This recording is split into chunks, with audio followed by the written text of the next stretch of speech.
రాజధానిలో వైసీపీ నేతలు ఈరోజు పర్యటించడానికి వెళ్తే రాక్షసంగా దాడి చేశారని ఆరోపణలు చేస్తున్నారు. అంటే వైసీపీ వాళ్ళు అమరావతిలో పర్యటించడానికి ఫస్ట్ ఆఫ్ ఆల్ వాళ్ళకి ఎటువంటి అర్హత లేదు.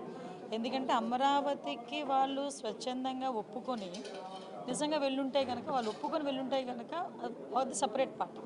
ఈరోజు వాళ్ళు పరామర్శించడానికి వెళ్ళారా లేకపోతే దేనికి రౌడీయిజం చేయడానికి వెళ్ళారా? వాళ్ళ వెనకాతలు వచ్చిన వాళ్ళందరూ కూడా రౌడీయిజంతో వెళ్ళి ఆఖరికి పోలీసులు కూడా ఇన్ఫామ్ చేశారు అక్కడ ప్రాబ్లం అవుతుంది, అక్కడ మీరు ఏదైతే పెనుమాక విలేజ్కి వెళ్తున్నారో అక్కడ 90% ఆఫ్ అక్కడ రైతులందరూ కూడా స్వచ్ఛందంగా ముందుకు వచ్చి భూములు ఇచ్చారు. భూములు ఇచ్చిన తర్వాత 1 or 2% ఎవరు అయితే ఉన్నారో వాళ్ళని దగ్గరికి వెళ్ళి మాట్లాడదామని చెప్పేసి వీళ్ళు ప్రయత్నం చేశారు. దానికి గురించి చెప్పేటప్పుడు కూడా అక్కడ అమరావతి రైతులు కొంతమంది ఉన్నారు, ఈ టైంలో మీరు వెళ్ళడం మంచిది కాదు అని కూడా క్లియర్గా చెప్పిన తర్వాత కూడా కావాలని వాళ్ళ మీద రౌడీయిజం చేయడానికి వాళ్ళు రౌడీలను వెంటబెట్టుకుని వెళ్ళారు. అంటే రౌడీలను వెంటబెట్టుకుని అమరావతి రైతుల మీద రౌడీయిజం చేయడానికి వెళ్ళారా? ఈరోజు వెళ్ళి తిరిగి వాళ్ళేదో రైతులేదో తప్పు చేశారన్నట్టుగా మాట్లాడడం అనేది మంచి పద్ధతి కాదు. మా మీద హత్యా ప్రయత్నం జరిగింది, పోలీసులు యాక్షన్ తీసుకోవాలంట. అంటే విషయం ఏంటంటే అసలు ఏం జరిగిందనేది డిపార్ట్మెంట్ చాలా క్లియర్గా వాళ్ళ దగ్గర పిక్చర్స్ అయితే ఉన్నాయి. ఈ వెనకాతలు వెళ్ళిన వాళ్ళు ఎంతమంది రౌడీ షీటర్లు ఉన్నారో కూడా అందులో కూడా తెలిసింది, క్లియర్గా ఉంది అందులోని. వాట్ ఎవర్ ఇట్, వాళ్ళు కంప్లైంట్ ఇచ్చారు కదా, ఎంక్వైరీ చేస్తాము. అంటే ఏం జరిగిందని, అంటే వీళ్ళు దేనికోసం వెళ్ళారు? యాక్చువల్గా అమరావతి ఈరోజు శరవేగంగా ముందుకెళ్తుందండి. అమరావతి అన్నది, అమరావతి రాజధాని అన్నది ప్రజల కలల రాజధాని.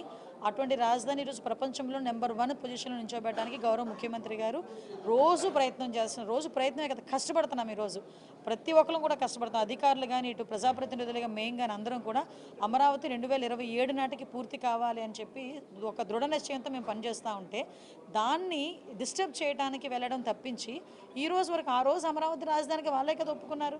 తర్వాత వీళ్ళు 3 రాజధానులు అన్నారు, ఇంటికి పంపించారు ప్రజలు.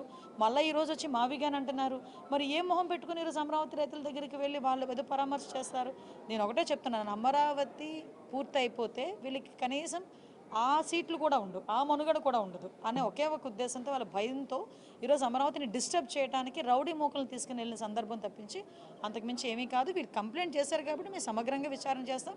యాజ్ అ హోమ్ మినిస్టర్గా డిపార్ట్మెంట్ వాళ్ళని కూడా ఇందాక నేను ఇన్ఫర్మేషన్ కూడా అడిగి తీసుకున్నాను. ఇక్కడ ఎవరు ముందు ప్రొవోక్ చేశారు, ఎవరు దాడులు చేశారు అన్నీ కూడా క్లియర్గానే ఉంటాయి. కాబట్టి అందులో ఏది దాచేది అయితే ఇది లేదు. ఒక కానిస్టేబుల్కి కూడా గాయాలని. అంటే వీళ్ళు ఒకరి మీద ఒకరు, అంటే వీళ్ళు రెచ్చగొట్టుకునే ధోరణిలో వెళ్ళెత్తే పరిస్థితులు ఇలాగే ఉంటున్నాయి. అక్కడ అమరావతి రైతులు కడుపు మంట అండి. ఈరోజు అదే అమరావతి గడ్డ మీద ఎంతమంది అమరావతి మహిళా రైతులను బూటికాలు తన్నించిన పరిస్థితులు ఉన్నాయి. అదే అమరావతి గడ్డ మీద రైతులు రోడ్డు మీదకి వచ్చి వాళ్ళు ధర్నాలు చేసుకుంటే ఎన్నిసార్లు లాఠీ చార్జీలు చేయలేదు? ఇదే అప్పుడు అమరావతిని రక్షించుకోవాలి, అమరావతి ఉండాలి అని చెప్పి ఆ రోజు గౌరవ ముఖ్యమంత్రి గారు కూడా బస్సు యాత్ర పెడితే ఆ రోజు ఏ రకంగా భావస్వేచ్ఛా ప్రకటన అని చెప్పి దాడులు చేయలేదు. మేము అటువంటి వాటిని మేము ప్రోత్సహించట్లేదు కదా. ఈరోజు మీరు వచ్చారు, మేము క్లియర్గా చెప్పాము వద్దు అని చెప్పాము, పోలీస్ డిపార్ట్మెంట్ వాళ్ళు చెప్పారు. మీరు కొంచెం సహకరించాలి. కాదు, మీరు రౌడీయిజం చేయడానికే, దాడి చేయడానికే, అమరావతి మీద బురద చల్లడానికే వెళ్ళారు. కాబట్టి ఈరోజు ఇలాంటి పరిణామాలు ఉన్నాయి. అయినప్పటికీ కూడా ప్రభుత్వం దీన్ని సీరియస్గా తీసుకుంది. మేము ఎంక్వైరీ చేసుకుంటాం. ఈరోజు 164 సీట్లు తీసుకున్నామండి మేము, ఎన్డీఏ కూటమి సభ్యులు. 164 నియోజకవర్గాల్లోని కూటమి ఎమ్మెల్యేలే గెలుచున్నారు. మ్యాక్సిమం అన్ని చోట్ల టీడీపీ కార్యకర్తలు, జనసేన కార్యకర్తలు ఉంటారు, పబ్లిక్ ఉంటారు, అందరూ ఉంటారు. అందరూ ఓట్లేసి గెలిపించిన వాళ్ళే కదా. ఈరోజు పబ్లిక్ని కూడా కావాలని చెప్పి టీడీపీ కార్యకర్తలను పేరు చెప్తే అలా అమరావతి రైతులు వాళ్ళందరూ అమరావతి రైతులు వాళ్ళ తాలూకా ప్రాబ్లమ్ను వాళ్ళు ఈరోజు ఎప్పటి నుంచో ప్రాబ్లం ఫేస్ చేస్తున్నారు. వాళ్ళు అమరావతి రైతులు వీళ్ళ తాలూకా న్యూసెన్స్ వల్ల అమరావతి ఎట్టి పరిస్థితుల్లోని వెనకడుగు వేయకూడదు అనే తాపత్రయంతో ఉన్నారంతే. మీరు అందులో మీకు ఇంకా అదే చెప్పడం మర్చిపోయాను. పార్టీ ఆఫీస్ మీద దాడి చేసిన వాళ్ళు కూడా అప్పుడు తెలుగుదేశం పార్టీ ఆఫీస్ మీదకి వచ్చి రౌడీ మూకలు ఎవరైతే దాడి చేశారో వాళ్ళందరూ కూడా ఈరోజు నేను దగ్గర వీడియోస్ కూడా ఉన్నాయి నా దగ్గర. వాళ్ళందరూ ఈ కార్ల చుట్టూ ఉన్న వాళ్ళే, వాళ్ళందరూ ఇప్పుడు వెళ్ళిన ఆ బృందంలో ఉన్న వాళ్ళే. మరి అది వైఎస్ఆర్సీపీ బృందమో వైఎస్ఆర్సీపీ రౌడీ బృందమో నాకైతే అర్థం కావట్లేదు.